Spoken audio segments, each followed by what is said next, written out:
Bonjour mes frères et mes sœurs. Qu'est-ce que le baptême? Pourquoi se faire baptiser? Quel est le but du baptême? Beaucoup de chrétiens se vont baptiser en tant qu'enfants. Est-ce vraiment biblique? D'autres ne se font pas du tout baptiser. Oh, quelle différence cela fait-il, diront-ils? Mais qu'est-ce que vraiment le baptême? Quelle est la nécessité? Peut-on vraiment être chrétien sans avoir été baptisé? Ce sont des questions importantes car il faut prendre la Bible, l'étudier et comprendre ce que Dieu dit à ce sujet. Tout d'abord, pourquoi sommes-nous nés? Si le baptême joue une partie dans notre naissance physique ou spirituelle, quelle est cette partie importante du baptême? Mais en fait, que signifie baptême? Le mot dérive du grec qui signifie immersion totale. Donc, ce n'est pas une question de quelques gouttes d'eau qu'on asperge sur la tête de quelqu'un. Et ensuite, la Bible a des précisions directes en ce qui concerne comment se faire baptiser, quand se faire baptiser et pourquoi se faire baptiser. Mais tout d'abord, revenons à ma question principale. Peut-on être vraiment chrétien sans avoir reçu le Saint-Esprit? Et peut-on recevoir le Saint-Esprit sans se faire baptiser? Quelle est la part que le baptême joue dans tout cela? Mais direz-vous, ce sont des choses physiques dont vous parlez. C'est quoi le baptême? C'est un acte physique. Voilà le problème. Beaucoup de chrétiens, beaucoup de gens regardent les enseignements bibliques d'une façon indirecte. Autrement dit, ils spiritualisent les choses. Pour eux, la religion chrétienne, ce n'est que dans l'esprit. Tout ce qui est physique, pour eux, n'a pas d'importance. Et pourtant, le Christ a précisé très clairement que la partie physique de la loi est tout aussi importante que la partie spirituelle. En fait, on ne peut pas les séparer. Vous ne pouvez pas séparer la signification physique du baptême de la signification spirituelle du baptême. Comprenez-vous cela? Voilà pourquoi j'ai commencé ce sermon en vous posant la question, peut-on être chrétien sans se faire baptiser? Quelle est la part que le baptême joue dans tout cela? Eh bien, voyez ce qui se passe de par le monde aujourd'hui. Vous avez environ 1 milliard de chrétiens, un peu plus, et vous avez des centaines de religions, même plus, même au sein du christianisme. Il y en a qui se font baptiser par aspersion, d'autres par immersion. Il y en a qui ne se font pas du tout baptiser. Il y en a qui s'en fichent de tout. Mais alors, qu'en dit la Bible? Peut-on vraiment, je répète cette question, je la répéterai, peut-on vraiment être chrétien, être converti, sans se faire baptiser? Est-ce que le baptême a une partie essentielle dans notre conversion? Eh bien, la réponse à cette question est affirmative. Nous devons nous faire baptiser pour recevoir le Saint-Esprit. Sans le Saint-Esprit, nous ne pouvons pas être chrétiens. Sans le Saint-Esprit, nous ne pourrons jamais être convertis. Voilà pourquoi, mes frères et mes sœurs, nous qui savons ces choses, nous devons approfondir notre connaissance. Nous devons comprendre les raisons pour lesquelles nous nous faisons baptiser. À travers mon ministère, j'ai parlé à je ne sais pas combien de personnes, à la radio à des millions de personnes. J'ai rencontré des milliers de gens dans mon ministère. Il y a des gens qui, après avoir écouté ce que je dis maintenant, ils disent, écoutez, mais quelle différence cela fait-il? Quelle différence cela fait-il? Mais écoutez, ça fait toute la différence. Autrement dit, si vous n'avez pas Dieu, comment pouvez-vous voir? Si vous n'avez pas des oreilles, comment pouvez-vous entendre? De même, si vous n'avez pas l'Esprit de Dieu en vous, comment peut-il y avoir un lien entre Dieu et vous? Je vous ai toujours dit et je répète, nous ne sommes pas nés en tant qu'êtres immortels. Non. Nous sommes nés en tant qu'êtres mortels. Lorsque nous mourrons, c'est fini. La seule façon d'avoir accès à l'immortalité, c'est de recevoir le Saint-Esprit, l'Esprit de Dieu, car Dieu est immortel. Lorsque nous recevons l'Esprit de Dieu en nous, cet Esprit de Dieu en nous nous confère les arts de l'immortalité. Ça, c'est la base. Une fois que vous comprenez cela, vous comprendrez l'importance du baptême. Je disais, il y a des millions de gens, des chrétiens, qui ne comprennent pas ces choses. Ils prétendent avoir reçu le Saint-Esprit sans se faire baptiser. Ou ils pensent, ils croient, ils espèrent avoir reçu le Saint-Esprit alors qu'ils se sont fait baptiser en tant qu'enfants. Mais n'y a-t-il pas des conditions pour le baptême? C'est là où je veux justement commencer. Dans Actes chapitre 2, ce n'est là qu'un exemple. Lorsque les apôtres du Christ, après la mort et la résurrection du Christ, ont commencé à proclamer l'Évangile et à parler justement du Christ, du plan divin, et lorsque les apôtres ont montré aux gens leurs péchés, certains d'entre ceux qui entendaient ces choses ont été touchés. Alors, ils ont posé une question importante. Autrement dit, voyez-vous, lorsque vous proclamez la vérité, lorsque vous proclamez l'Évangile, certaines personnes vous écoutent, d'autres pas du tout. Certaines personnes prêtent l'oreille, d'autres pas du tout. Certaines personnes voudraient savoir davantage, d'autres rien du tout. Alors ici, dans Actes chapitre 2, lorsque l'apôtre Pierre a parlé justement du Christ et comment nous autres humains, avons crucifié le Christ, certains ont eu le cœur touché. Notez-le. Dans Actes chapitre 2, après avoir entendu donc ce discours de l'apôtre Pierre, certains ont eu le cœur vivement touché. Ça, j'aime, vivement touché. Et ils ont dit à Pierre, « Homme, frère, que ferons-nous » Voilà. Vous savez, j'aime cette question. Vous voulez savoir ce que vous devez faire pour arriver au but. Vous posez une question, vous voulez comprendre la réponse. D'une façon générale, les gens posent des questions, mais n'attendent pas la réponse. Comme Pilate, il a demandé au Christ qu'est-ce que la vérité, ensuite il lui a tourné le dos, il est parti. Si vous cherchez la vérité, attendez la réponse. Non pas une réponse quelconque, mais la réponse biblique. Ici, nous parlons de baptême. Nous disons, qu'est-ce que le baptême? Eh bien, cherchons dans la Bible ce qu'est le baptême. Ici, nous parlons de baptême et nous disons, il faut se faire baptiser. La question, pourquoi se faire baptiser? Donc, ce sont ces questions-là. Les réponses, vous les trouverez dans ce petit passage. Lorsque les apôtres ont prêché, l'apôtre Pierre surtout, certaines personnes avaient le cœur touché. Ils ont demandé, que ferons-nous? L'apôtre Pierre répond, Actes chapitre 2, verset 38, « Repentez-vous ». Voilà une condition.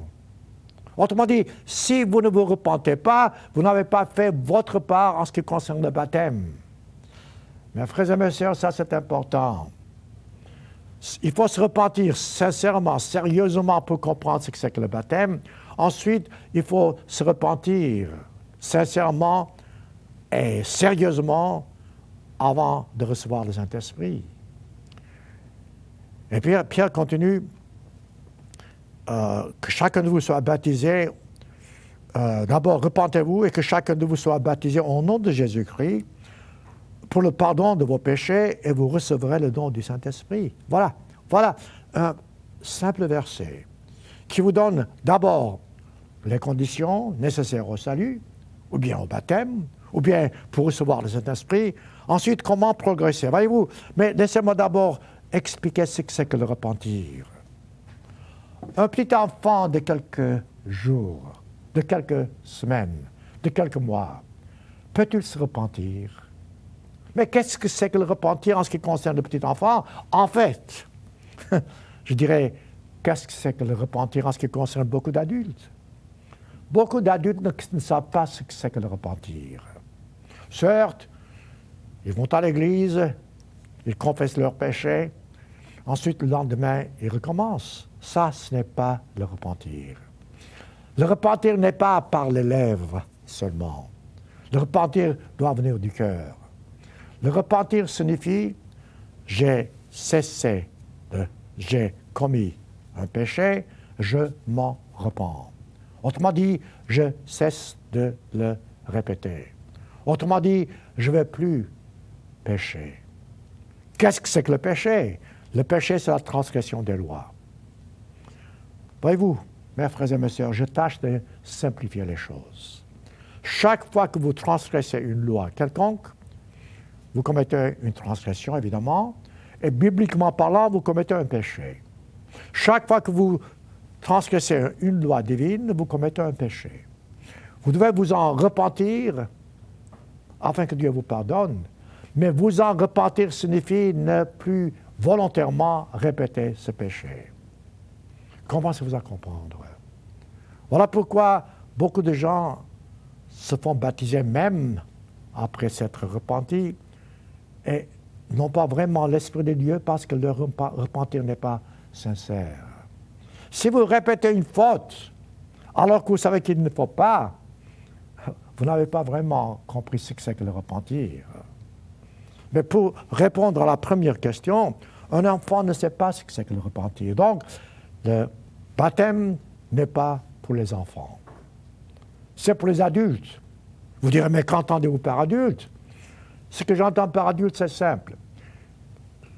Un adulte est quelqu'un qui comprend les raisons de ses actes, pourquoi il fait les choses et comment les arrêter. Autrement dit, si vous voulez vraiment vous faire baptiser, vous devez savoir ce que c'est que le péché, être conscient que vous avez péché et vous en repentir avec l'intention ferme de ne plus répéter. Dès ce moment-là, vous avez rempli la première condition du baptême. Je dis la première condition, car le Christ a dit, prenons Marc, je reviendrai à Acte 2, prenez Marc chapitre 1, verset 14. Marc chapitre 1. Là, le Christ, lorsqu'il est venu sur cette terre, il a commencé à prêcher l'Évangile. Et notez comment il a prêché l'Évangile. Marc 1, verset 14. Après que Jean-Baptiste eut été livré, Jésus entre dans la Galilée, prêchant l'Évangile de Dieu. Il disait, le temps est accompli, le royaume de Dieu est proche, repentez-vous et croyez à la bonne nouvelle. Ici, le Christ donne précisément les deux conditions indispensables pour recevoir le Saint-Esprit. Se repentir, que nous venons de voir, ensuite, croire à l'Évangile. Voilà les deux conditions essentielles pour recevoir le Saint-Esprit. Un enfant ne sait pas ce que c'est que le repentir. Un enfant ne sait pas ce que c'est que le royaume de Dieu. Et beaucoup de chrétiens ne savent pas ce que c'est que le royaume, ni ce que c'est que le repentir. Voilà pourquoi ils n'ont pas reçu le Saint-Esprit. C'est simple. La Bible est toujours simple. Si on la laisse s'interpréter. Donc, même un enfant comprendrait ce verset. Pour recevoir le Saint-Esprit de Dieu, nous devons nous repentir de nos péchés, ensuite croire à la bonne nouvelle. La bonne nouvelle de quoi? De la paix mondiale? Peut-être. La bonne nouvelle quoi? D'une vie meilleure? Peut-être. Mais la signification principale de la bonne nouvelle, ici dans la Bible, c'est l'Évangile. L'Évangile signifie la bonne nouvelle. L'Évangile signifie la bonne nouvelle du retour du Christ. Ah, maintenant nous avons la compréhension simple. Écoutez, mes frères et mes sœurs, regardez autour de vous. Alors que je vous parle, regardez les guerres que nous avons autour de nous. Que ce soit en Afghanistan, que ce soit en Iran, au Liban. Mais on ne fait qu'entendre de guerre et de bruits de guerre. On ne fait qu'entendre massacres, crimes, tyrannie. Alors, tout ça, ça doit disparaître. Et la seule façon que tout cela disparaisse, c'est que le Christ arrive. Aucun homme ne peut absolument pas arrêter cette folie humaine sur cette terre. car nous sommes vraiment en pleine folie sur cette terre. Regardez les mœurs, regardez la vie de famille, regardez les enfants, regardez les religions. Rien n'est vraiment comme il faut en ce bas monde. Parce que l'homme a, je dirais, transgressé les lois divines, et l'homme a perverti la vérité, corrompu ce qui est juste. Alors les gens suivent chacun la voie qui leur plaît. La seule façon, je répète, d'arrêter cette folie, c'est que le Christ arrive, qu'il détruise tout ce qui est péché, et qu'il recommence une vie nouvelle sur cette terre. Une vie où le gouvernement de Dieu sera en charge. Une vie où chaque être humain comprendra ce que c'est que les 10 commandements de Dieu, et que chaque être humain fera des efforts pour observer ces commandements. Une vie où les lois seront respectées. Une vie, un monde où les enfants obéiront à leurs parents. Si les enfants n'obéissent pas à leurs parents, comment pouvez-vous avoir une famille heureuse? Si les enfants n'obéissent pas à leurs parents, comment pouvez-vous avoir une société équilibrée? Et si vous n'avez pas de société équilibrée, comment pouvez-vous avoir de la paix mondiale? Voilà où nous en sommes. Voilà pourquoi aujourd'hui les gens, d'une façon générale, n'ont pas l'Esprit de Dieu. Et leur comportement est tout à fait folie devant Dieu. Voilà pourquoi cette tuerie, ce massacre, ces guerres, cet adultère. Voilà pourquoi cette saleté, cette corruption. Voilà pourquoi ces mariages entre des individus du même sexe. Et que sais-je encore.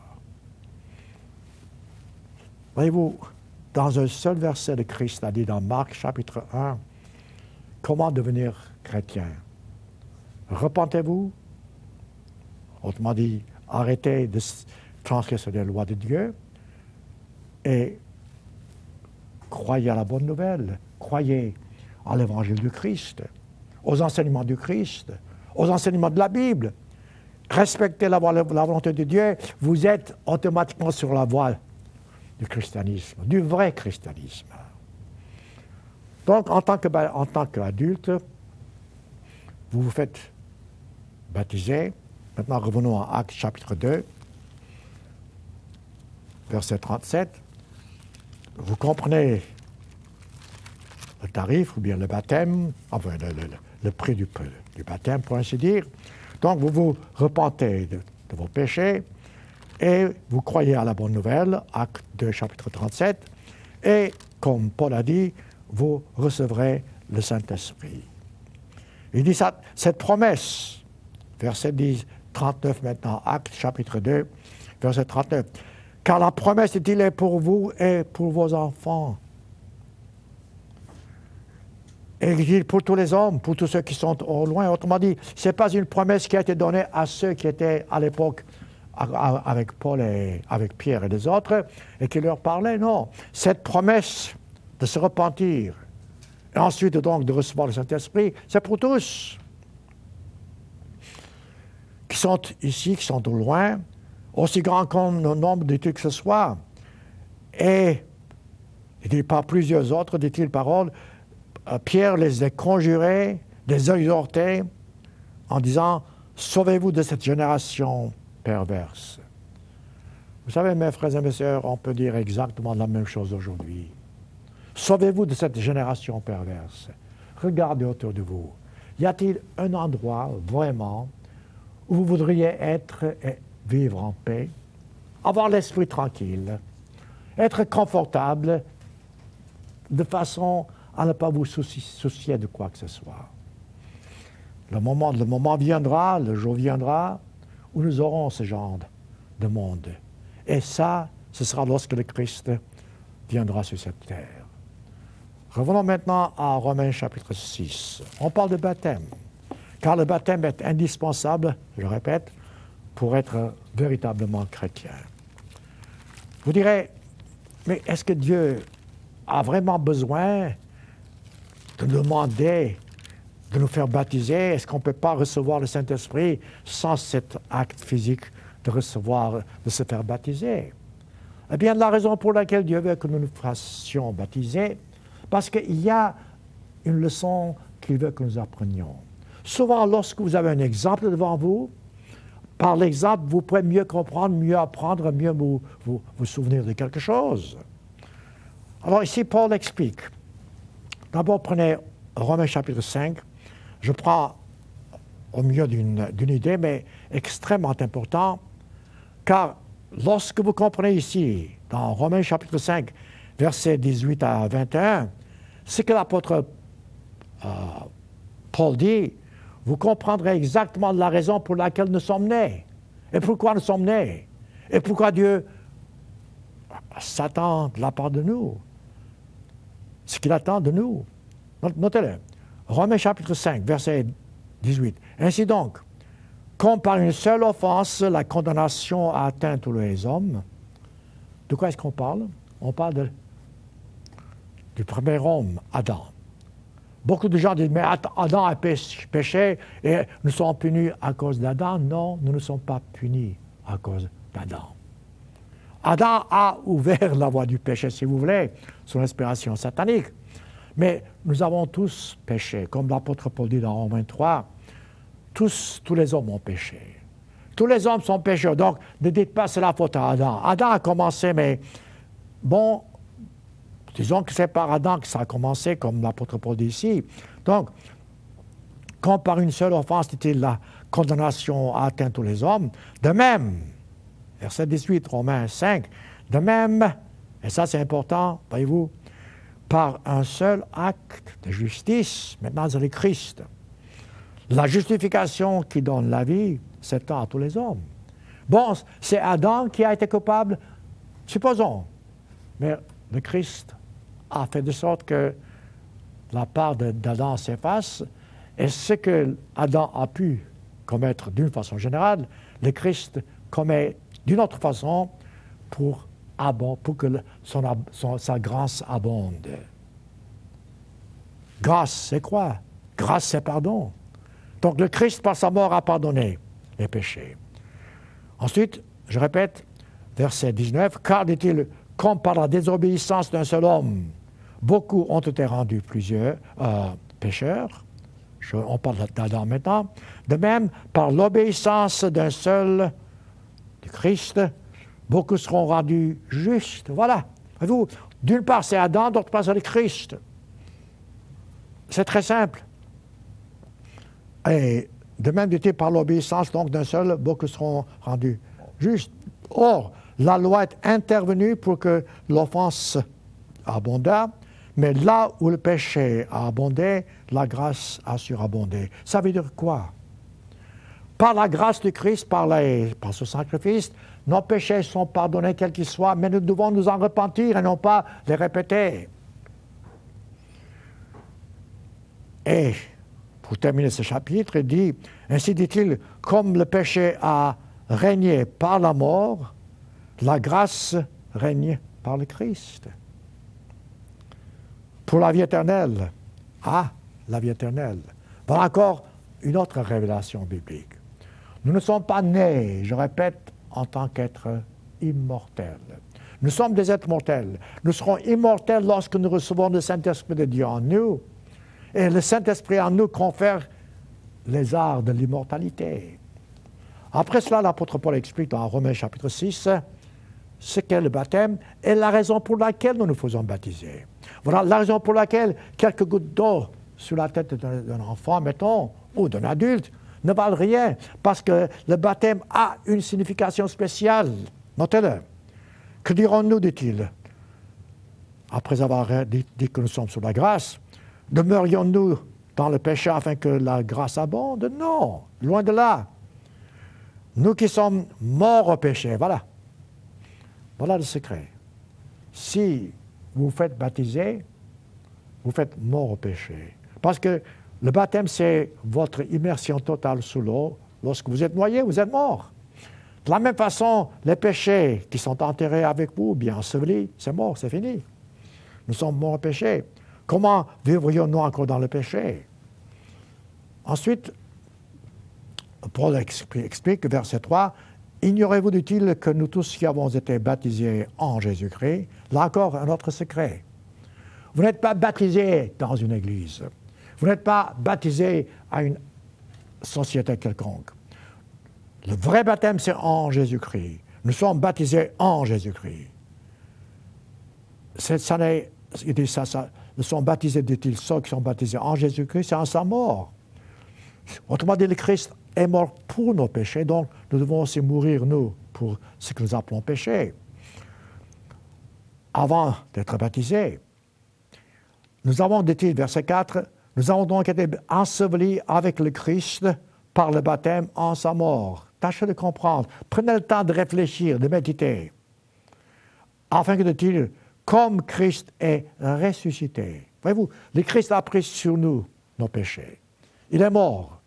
Non pas à cause de lui, de ses péchés, parce que le Christ n'a pas péché.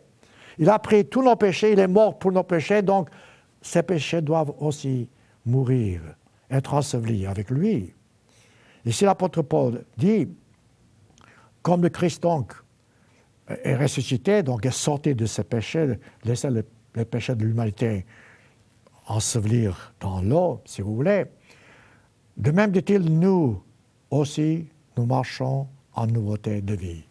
C'est beau ça. Une fois que vous vous faites baptiser après votre repentir, vous sortez de l'eau du baptême, donc vous commencez une nouveauté de vie. Mais cette nouveauté de vie ne peut pas vraiment commencer à moins de recevoir le Saint-Esprit. Comme Paul dit dans Actes, vous vous repentez, vous faites baptiser, vous croyez à l'Évangile, et par l'imposition des mains d'un ministre de Dieu, vous recevez le Saint-Esprit. Dès ce moment-là, il y a un lien entre vous et Dieu. Dès ce moment-là, il y a une communication directe entre vous et votre Créateur. Dès ce moment-là, vous êtes en voie de devenir immortel. Vous n'êtes pas encore immortel, mais vous avez les arts de l'immortalité en vous. Si vous n'avez pas été baptisé de cette façon, si vous n'avez pas reçu le Saint-Esprit, vous n'avez pas les arts de l'immortalité en vous. Ce n'est pas possible. Vous direz, mais monsieur appartient, mais c'est contraire à ce que j'ai toujours entendu. Je m'excuse, mais prenez votre Bible. À travers la Bible, c'est cette vérité qui se révèle. Pour être vraiment chrétien, pour être vraiment converti, pour être vraiment enfant de Dieu, un jour, nous devons nous repentir de nos péchés, croire à l'Évangile, nous faire baptiser par immersion totale, recevoir le Saint-Esprit de Dieu par l'imposition des mains de la part d'un vrai ministre de Dieu. Dès ce moment-là, nous sommes sur la voie de la conversion. Voilà ce que c'est que le baptême. Voilà pourquoi l'apôtre Paul nous dit, écoutez, nous sommes morts maintenant en ce qui concerne le péché. Nous devons vivre en tant qu'une nouvelle personne. Il dit, revenons à Romains chapitre 6, il dit, verset 5, j'ai déjà commencé, mais il dit, nous serons nous-mêmes, dit-il, conformes à la résurrection. Notre vieil homme, c'est-à-dire, verset 6, notre vieil homme, l'homme pécheur, doit être crucifié avec le Christ, afin que, dit-il, le corps du péché fût détruit, pour que, dit-il, nous ne soyons plus esclaves du péché, car celui qui est mort est libre du péché. Là encore une autre vérité. Lorsque vous êtes mort, vous ne pouvez pas pécher, vous ne pouvez pas vraiment transgresser les lois. Mais si vous êtes donc, spirituellement parlant, mort au péché, dans ce cas-là, vous cessez de pécher et vous êtes sous la grâce de Dieu et vous avancez progressivement jusqu'au moment de la résurrection des morts où vous serez des êtres immortels. Et l'apôtre Paul ajoute des choses. Je n'ai pas le temps de lire tout le chapitre, mais prenez chaque verset, Romains 6. Si vous lisez Romains 6 attentivement, vous comprendrez ce que c'est que le péché. Vous comprendrez ce que c'est que le baptême. Vous comprendrez ce que c'est que le repentir et vous comprendrez ce que c'est qu'être esclave. D'une façon générale, les hommes n'aiment pas être esclaves, et pour cause. Mais esclaves de quoi? Pour le moment, si nous n'avons pas l'Esprit de Dieu, nous sommes esclaves de Satan. C'est Satan qui nous domine. C'est ce qui se passe autour de vous. Tandis que lorsque nous nous faisons baptiser, nous sommes esclaves du Christ. Si nous sommes esclaves du Christ, nous sommes protégés du mal. Nous sommes protégés de Satan. Donc, esclave du Christ signifie être libre, libéré du péché, libéré des souffrances. Car, mes frères et mes sœurs, les souffrances résultent de la transgression des lois divines. Voilà où nous en sommes. Et l'apôtre Paul, je pense, explique ça, si je peux trouver l'endroit exact. Ah oui, le verset, toujours chapitre 6, verset 16. Romains, chapitre 6, verset 16. Ne savez-vous pas, dit-il, qu'en vous livrant à quelqu'un comme esclave pour lui obéir, vous êtes esclave de celui à qui vous obéissez. Voilà, c'est simple. Vous êtes esclave à qui vous obéissez, soit du péché qui conduit à la mort, soit de l'obéissance qui conduit à la justice. On ne peut pas être plus clair. Écoutez, n'importe qui lirait ces versets, les yeux ouverts, le cœur ouvert, on ne peut pas nier ce que le Christ dit ici à travers Paul. Autrement dit, si nous sommes esclaves du Christ, nous sommes protégés par le Christ. Satan et le péché ne peuvent pas avoir autorité sur nous. D'autre part, si nous ne sommes pas esclaves du Christ, mais esclaves de notre nature humaine, alors regardez autour de vous. Voilà le résultat. Voilà pourquoi tant de gens aujourd'hui pleurent, souffrent. Voilà pourquoi des holocaustes. Voilà pourquoi des enfants sont tués, sont massacrés, que ce soit en Palestine, que ce soit en Israël, que ce que vous voulez. Autrement dit, c'est la confusion. C'est le péché qui règne. Devenons donc des esclaves du Christ. En devenant esclaves du Christ, nous serons protégés du mal, du danger. Comme je dis, vous n'avez qu'à lire le tout, parce que si vous lisez le chapitre entier, vous comprendrez ceci beaucoup plus facilement. Mais terminons au moins ce chapitre avec le verset 23. Si vous comprenez le verset 23, vous avez compris le but de la vie. Notez-le. Le salaire du péché, nous savons ce que c'est que le salaire. Nous savons ce que c'est que le péché. Le péché, c'est la transgression des lois divines. Bon, le salaire du péché, c'est la mort. Mais c'est exactement ce que la Bible dit à travers toutes ces pages. Depuis Adam jusqu'à la fin, les gens n'ont pas compris, ne comprennent encore pas la plupart, que la mort est le résultat du péché. Si on ne péchait pas, il n'y aurait pas de mort. Mais comme le salaire du péché, c'est la mort, dit-il, le don gratuit de Dieu dont nous venons de parler, le Saint-Esprit, le don gratuit de Dieu, dit-il, c'est la vie éternelle en Jésus-Christ. Voilà. Voilà le choix. Un seul verset en nouveau, Paul explique ce que c'est que la mort, ce que c'est que la vie éternelle. Alors, maintenant que vous savez ceci, vous avez une meilleure idée de ce que c'est que le baptême, voyez-vous, et pourquoi se faire baptiser. Mais le baptême, je répète, n'est pas pour les enfants, car les enfants ne comprennent pas ce que c'est que le repentir. Mais il y a un peu plus que ça. Le baptême, ce n'est pas pour des personnes qui prennent les commandements de Dieu à la légère. Il faut vraiment calculer la dépense. Notez dans Matthieu chapitre 10. Et c'est intéressant parce que beaucoup de gens disent « Oh, vous savez, le Christ du Nouveau Testament est doux et compatissant, plein de bonté, plein d'amour, tandis que l'éternel Dieu de l'Ancien Testament est dur, cruel. » Écoutez, le Dieu de l'Ancien Testament, c'est le Christ du Nouveau Testament. Il n'y a pas deux dieux, il n'y a qu'un seul Dieu. Donc, le Christ du Nouveau Testament, c'est le même Dieu qui a conduit les enfants d'Israël hors d'Égypte. Les commandements qu'il a donnés à l'époque sont toujours valables aujourd'hui. Ce Dieu de l'Ancien Testament, ce Dieu du Nouveau Testament, le Christ du Nouveau Testament, le Christ dont parle Matthieu chapitre 10, par exemple, regardez ce qu'il dit. Ici, le Christ nous donne les conditions du baptême, les conditions d'être chrétien, véritablement chrétien. Matthieu chapitre 10, verset 34. Matthieu 10, 34. Ne croyez pas que je sois venu apporter de la paix sur la terre. Mais qu'est-ce qu'il veut dire, direz-vous? Le Christ, c'est le Christ de la paix, d'accord, mais voyez-vous, lorsque le Christ arrive avec les commandements de Dieu, avec les enseignements bibliques de l'Ancien Testament, les gens n'acceptent pas, donc la venue du Christ, la première venue du Christ, n'a pas vraiment apporté la paix sur cette terre. Aujourd'hui encore, dans une famille, vous avez certains qui sont convertis, d'autres pas. Donc, il y a cette division. Voilà pourquoi le Christ a dit, je ne suis pas venu à l'époque apporter la paix, mais dit-il, l'épée. Et oui, il y a des familles qui se disputent à cause du Christ, à cause de la religion. Ensuite, il dit, car je suis venu mettre la division entre l'homme et son père. Et c'est vrai.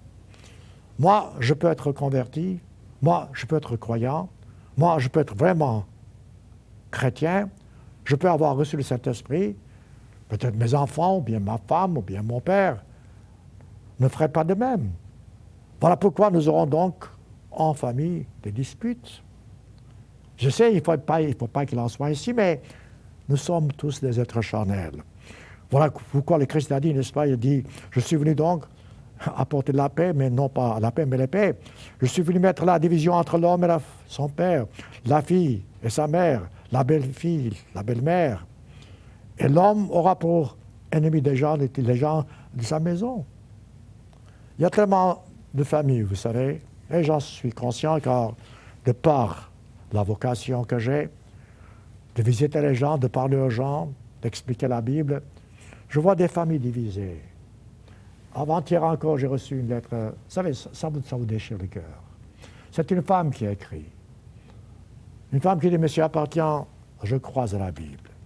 Je vais faire ce que Dieu me dit. Je vais obéir aux enseignements bibliques. Mais mon mari ne veut pas. Mon mari ne me permet pas. Mon mari ne veut pas que j'étudie la Bible, que je prie. Voilà ce que le Christ dit. Il est venu donc mettre la division entre l'homme et la femme, et ainsi de suite. Alors, qu'est-ce que vous pouvez faire? Vous ne pouvez pas vous séparer, vous ne pouvez pas vous divorcer, c'est pas ça. Vous direz, qu'est-ce que vous diriez? Je dirais, la simple solution, c'est de faire toujours ce que Dieu vous dit, ensuite de passer plus le temps à genoux devant Dieu. Passez le temps à genoux devant Dieu et priez Dieu pour qu'il vous donne la compréhension, pour qu'il vous donne la sagesse, comment répondre à votre mari, comment plaire à votre mari, sans pour autant transgresser les lois divines. Vous verrez la différence. Je me rappelle un jour, j'avais dit à un homme qui était dans l'église de Dieu, et sa femme détestait l'église de Dieu. Et chaque fois que l'homme allait célébrer le sabbat ou bien les fêtes de l'Éternel, la femme voulait le quitter.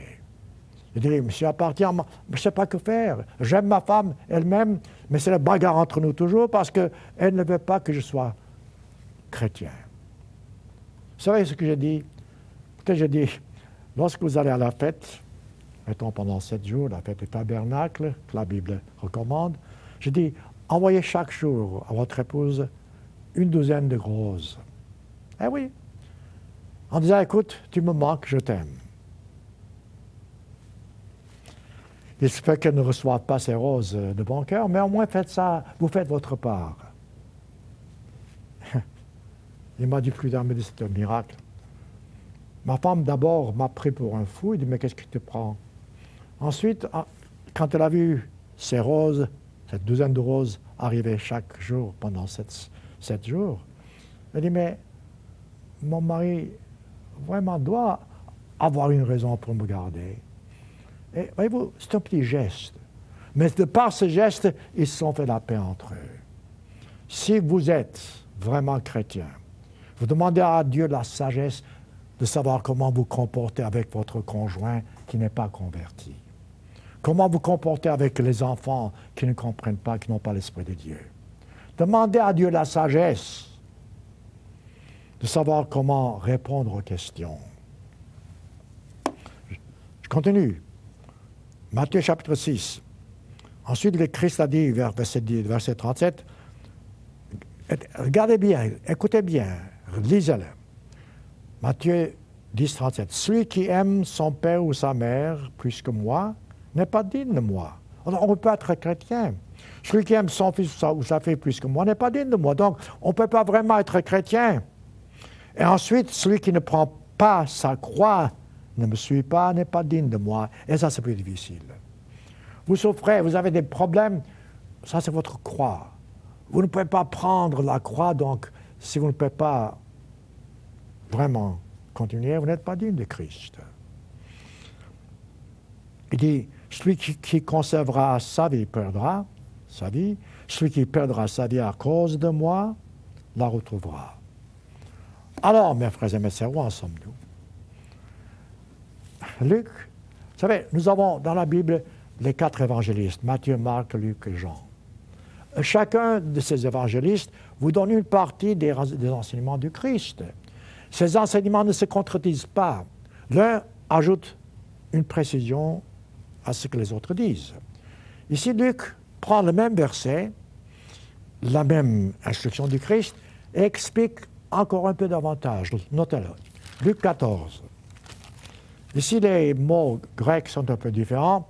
Lorsque le Christ a dit « celui qui aime plus que moi, amène sa mère plus que moi », ici, Luc prend le mot comme « haïr ». Ce n'est pas vraiment « haïr », mais laissez-moi expliquer. Luc chapitre 14, verset 25. Luc 14, 25.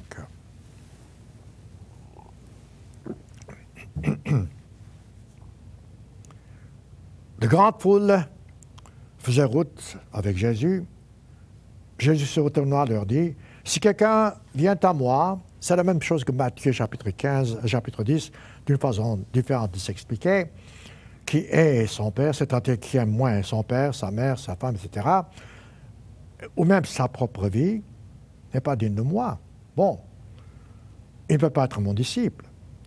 Quiconque ne porte pas, verset 27, sa croix ne me suit pas, ne peut pas être mon disciple. C'est ce qu'il a dit dans Matthieu 10. Mais maintenant, regardez. Voilà, regardez ce qu'il ajoute. Et ça, mes frères et mes sœurs, c'est le secret. Verset 28. Lequel de vous dit-il, s'il veut bâtir une tour, ne s'assied d'abord pour calculer la dépense. Prenez le temps de réfléchir à cette phrase. Tout ce que vous faites, des choses qui valent la peine d'être faites, est-ce que vous calculez la dépense? Lorsque vous commencez à construire quelque chose, vous calculez la dépense? Non pas pour commencer, non. Écoutez, nous avons tous ce dont nous avons besoin pour commencer. Je peux commencer n'importe quel projet. Commencer. Mais lorsque je calcule la dépense, ce n'est pas la dépense pour commencer. Le Christ a dit, calculer la dépense, s'il a de quoi la terminer. Eh oui, de quoi la terminer. C'est là, vous pouvez vraiment. De peur, dit-il, qu'après avoir posé les fondements, on ne puisse s'achever et que tous ceux qui sont autour de lui se moquent de lui, etc. Vous et moi, mes frères et mes sœurs, nous devons toujours calculer la dépense pour voir si nous avons de quoi pour terminer ce que nous avons commencé. Voilà, en quelque sorte, ce que c'est que le baptême. Voilà le prix du baptême. Et tout ça, ce n'est pas difficile car le Christ nous donne de la force. Avant d'avoir reçu le Saint-Esprit, vous n'aurez pas la force nécessaire de lutter contre le péché comme vous pouvez lutter après avoir reçu le Saint-Esprit. Et oui, autrement dit, laissez-moi vous donner un exemple. Vous n'avez pas l'Esprit de Dieu et vous commettez l'adultère. Ça ne vous fait absolument rien parce que c'est normal, tout le monde le fait. Mais après avoir reçu le Saint-Esprit, vous avez un remords. Vous vous sentez coupable. Et avec l'Esprit de Dieu, vous aurez la force de lutter contre cette tentation. Et ceci est vrai dans tous les aspects des commandements de Dieu.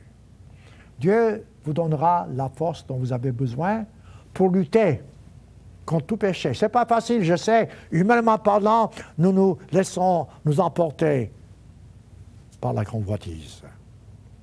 La convoitise mène au péché. La convoitise mène à la mort.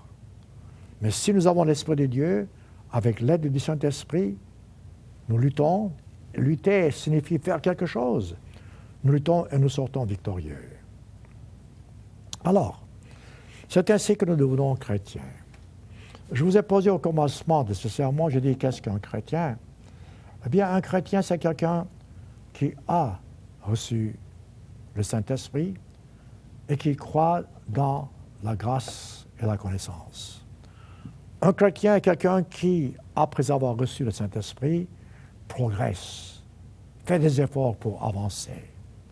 Un chrétien, c'est quelqu'un qui, lorsqu'il voit que ce qu'il fait n'est pas conforme à la volonté divine, s'en détourne. Un chrétien est quelqu'un qui cesse de pécher lorsqu'il est conscient de ce qu'est le péché.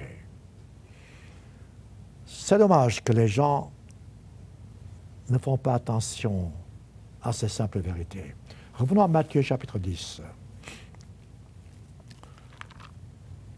Matthieu chapitre 10, le Christ nous révèle une vérité très précieuse. 13, je m'excuse, Matthieu 13. Une vérité très précieuse car regardez à nouveau autour de vous. Vous avez pas mal de gens qui sont sincères, mais la sincérité dans l'erreur ne vous permet pas d'être dans la vérité.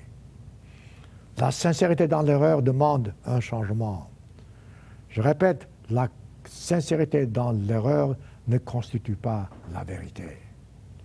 Ici, Matthieu chapitre 13, le Christ avait donné une parabole et il dit, voici maintenant l'explication de cette parabole. Maintenant que vous comprenez ce que c'est que le baptême, ce que c'est que le Saint-Esprit, ce que c'est qu'être converti, vous pouvez voir ce que c'est que la signification de cette parabole que le Christ donne. Au verset 18, Luc, Matthieu chapitre 13, Matthieu 13, verset 18. Écoutez, dit-il, ce que signifie la parabole du semeur. Lorsqu'un homme écoute la parole du royaume, voilà, le royaume de Dieu, car le Christ reviendra, et ne la comprend pas, et beaucoup de gens aujourd'hui ne la comprennent pas, le malin, Satan, vient et enlève ce qui a été semé dans son cœur. Laissez-moi faire une petite pause ici. Depuis je ne sais combien d'années, je prêche l'Évangile à la radio. Auparavant, en Europe. Bon. Dans d'autres langues, en anglais, l'Église de Dieu aujourd'hui proclame l'Évangile par la télévision de par le monde. Avec tous ces millions de personnes qui écoutent l'Évangile, qui écoutent cette parole, les gens entendent mais ne comprennent pas. Pourquoi? Le Christ explique. Parce que ces gens-là entendent, mais ils n'ont pas de profondeur, le malin vient, enlève ce qui a été semé. Cet homme de Dieu est celui qui a reçu la semence le long du chemin. Autrement dit, ils ne s'intéressent pas. Celui qui a reçu la semence dans les endroits pierreux, c'est celui qui entend la parole et la reçoit aussitôt avec joie, mais il n'a pas de racine. Voilà pourquoi les gens écoutent ces discours, ces sermons. Il n'y a pas de profondeur, il n'y a pas de racine, il n'y a pas cette détermination de dire « bon, je vais faire ». Écoutez, mes frères et mes sœurs, si vous ne voulez pas vraiment obéir à Dieu, vous vous séduisez. C'est simple. Vous ne pouvez pas jouer un jeu pareil avec Dieu. Avec Dieu, c'est tout ou rien. Ou bien vous obéissez, ou bien vous n'obéissez pas. Il n'y a pas un petit raccommodage. Il n'y a pas des compromis par-ci, par-là. Le Christ explique. Celui qui a reçu donc le long du chemin, celui qui reçoit donc dans les endroits pierreux. Ensuite, au verset 22, celui qui a reçu la semence parmi les épines, et ça c'est intéressant car la plupart des gens sont ici. Les épines, c'est le monde, c'est les voix du monde. Les épines, c'est celui qui entend la parole, mais en qui les soucis du siècle, la séduction des richesses étouffent cette parole et la rendent infructueuse. Laissez-moi vous donner un exemple. Il y a quelques jours, ça arrive souvent, j'ai parlé avec quelqu'un qui voulait vraiment être chrétien, qui voulait vraiment faire ce que Dieu dit. Alors j'ai expliqué, et dans l'explication que j'ai donnée, j'ai montré qu'il faut qu'il obéisse au commandement de Dieu. Il dit, oh oui, j'obéis au commandement de Dieu. Je dis, il faut que vous observiez tous les commandements. Ah ben, il dit, si je les connais, je les observe. Et j'ai dit, est-ce que vous observez le sabbat du 7e jour? Il me dit non. Je dis, pourquoi? Il dit, ça c'est pas important. Écoutez, j'ai dit, vous venez de me demander, de me dire, qu'est-ce qu'il faut faire pour être chrétien? Lorsque je vous montre le sabbat, vous dites, non, c'est pas important. Ben, voilà. Donc, en cette personne-là, les soucis du monde. Pour lui, la transgression du sabbat était une nécessité pour s'enrichir en faisant du travail le jour du sabbat, alors que la Bible dit, tu ne travailleras pas le jour du sabbat. Donc, il n'a pas voulu accepter la condition. C'est la façon générale de beaucoup de gens qui acceptent la Bible à leurs conditions. Bon, je prendrai dans la Bible ce qui me plaît, ce qui me paraît facile, le reste, je laisse de côté. Dieu me comprendra. Non, mes frères et mes sœurs, Dieu ne vous comprendra pas. Si, il comprendra, mais non pas à votre façon. Il vous comprendra à sa façon, et il y a une grande différence. En fin de compte, verset 23, toujours Matthieu 13, le Christ parle de 4 catégories de gens ici. Maintenant, la 4e catégorie, il explique.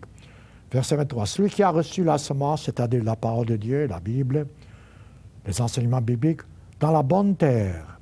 La bonne terre, c'est la terre qui accepte, qui reçoit, qui vraiment travaille avec. La bonne terre est celui qui entend la parole de Dieu, qui la comprend. Il faut comprendre, oui, parce qu'il faut vraiment vous mettre à genoux, demander à Dieu de vous permettre de comprendre. Il porte du fruit. Voilà maintenant le vrai chrétien. Un grain en donne 100, un autre 60, un autre 30. Autrement dit, certains d'entre nous qui avons reçu le Saint-Esprit, nous portons beaucoup de fruits parce que nous avons beaucoup de talent. D'autres portent moins de fruits parce qu'ils ont moins de talent, mais tous portent du fruit quand même. Ne vous comparez pas aux autres.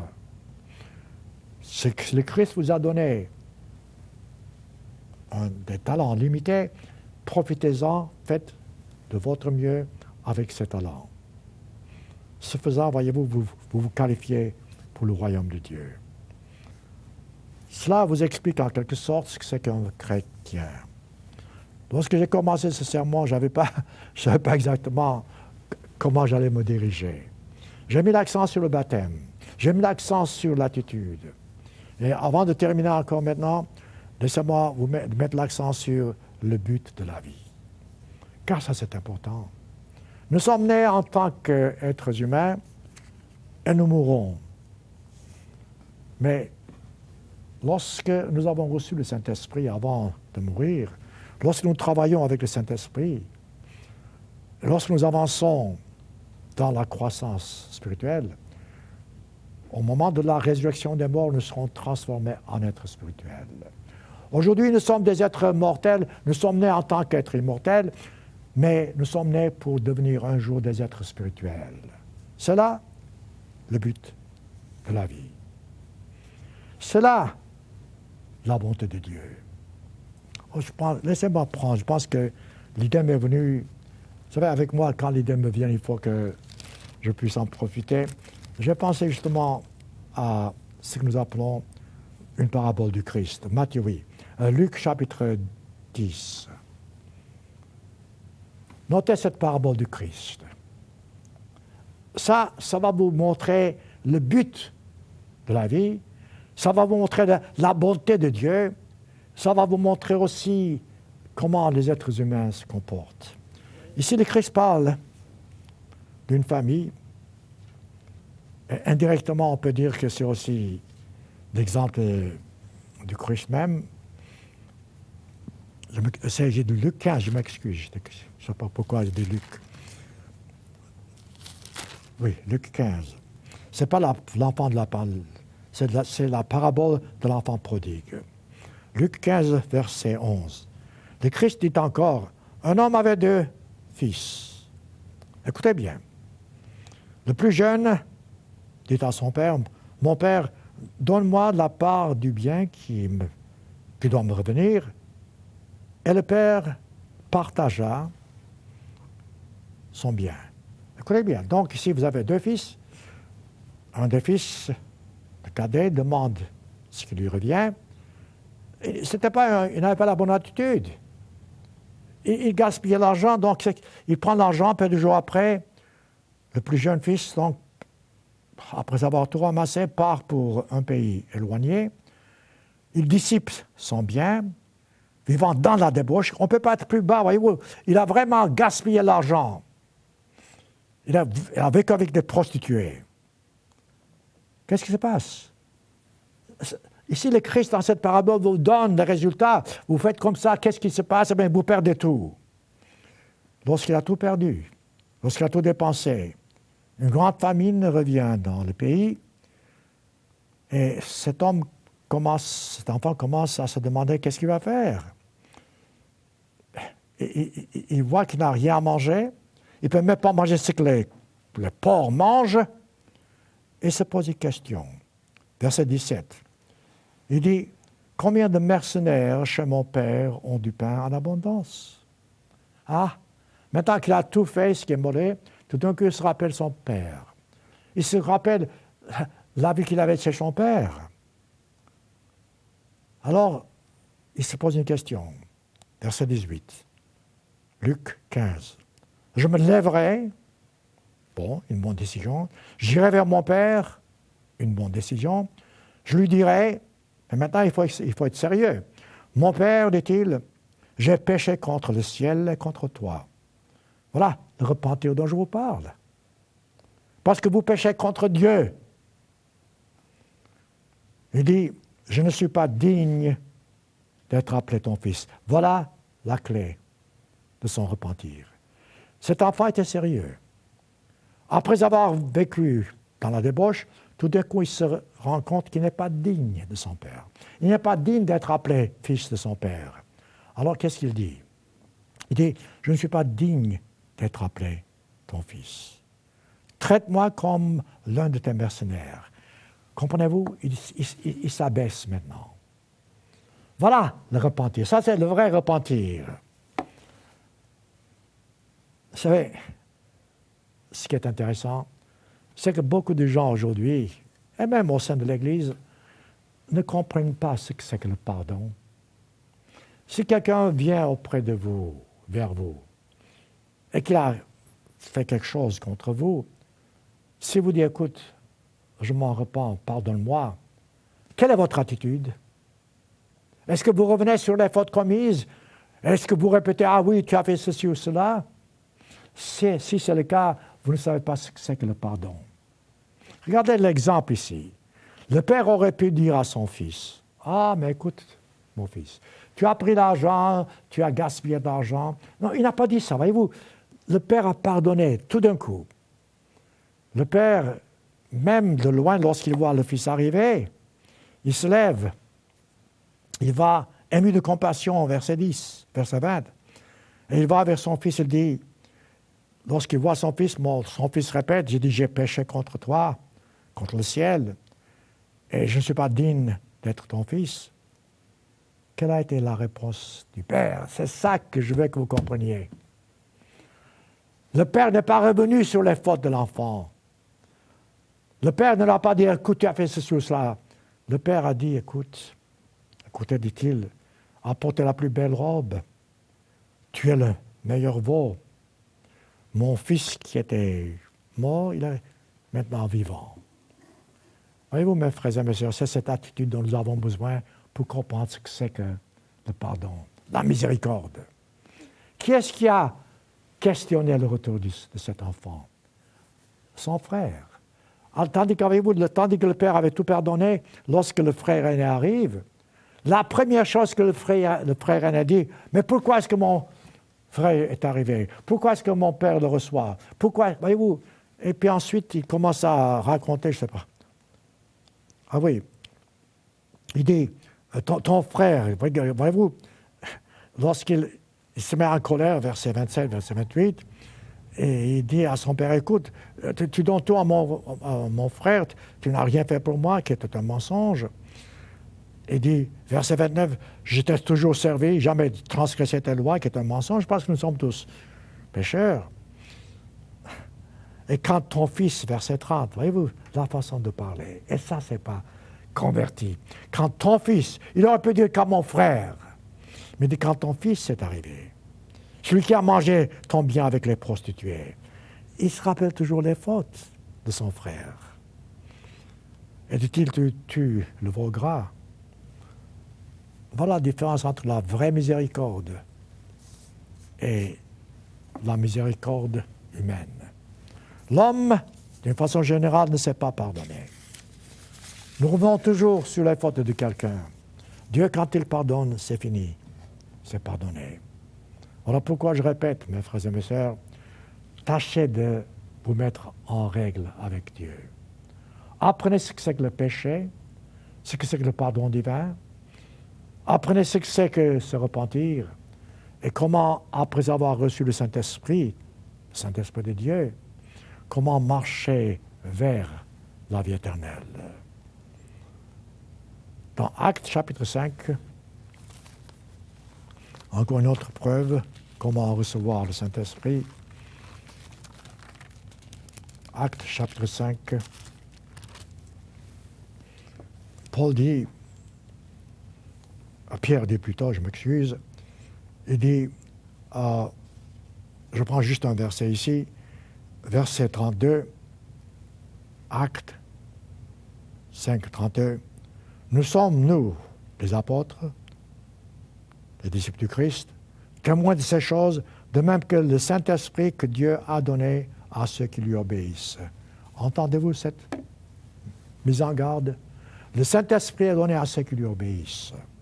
Pour pouvoir recevoir le Saint-Esprit, vous devez passer par le baptême, faire cette cérémonie si vous voulez. Mais après, il faut travailler avec le Saint-Esprit, obéir à Dieu, vivre de façon à toujours avancer afin d'arriver au but. En fin de compte, qu'est-ce qu'un chrétien? C'est quelqu'un qui a reçu le Saint-Esprit de Dieu. Et qu'est-ce qu'il doit faire avec le Saint-Esprit de Dieu? Il doit obéir à tous les commandements de Dieu. Et comment est-ce qu'il peut croître? Il croît dans la grâce et la connaissance des enseignements qu'il apprend dans la Bible. Et en fin de compte, comment il arrivera au but? La réponse se trouve dans Matthieu chapitre 24. Là encore, prenez le temps, lisez Matthieu 24, ça vaut la peine, car Dieu vous montre ici comment vraiment arriver au but. Par recevoir le Saint-Esprit n'est pas tout. Après avoir reçu le Saint-Esprit, vous devez aller jusqu'au bout. Vous vous rappelez? Le Christ a dit, vous devez calculer la dépense pour voir si vous avez de quoi terminer. Lorsque vous commencez quelque chose, lorsque vous devenez chrétien, vous êtes sur la voie du christianisme, posez-vous la question, est-ce que j'ai de quoi terminer? Matthieu 24, c'est ce que le Christ dit, c'est ce que je vous dis en terminant. Un simple verset, un simple commandement. Le Christ dans Matthieu 24 parle de ce qui va se passer en ce monde. Le Christ nous montre les événements importants avant l'avènement du Christ sur cette terre, qui est bientôt, pour bientôt.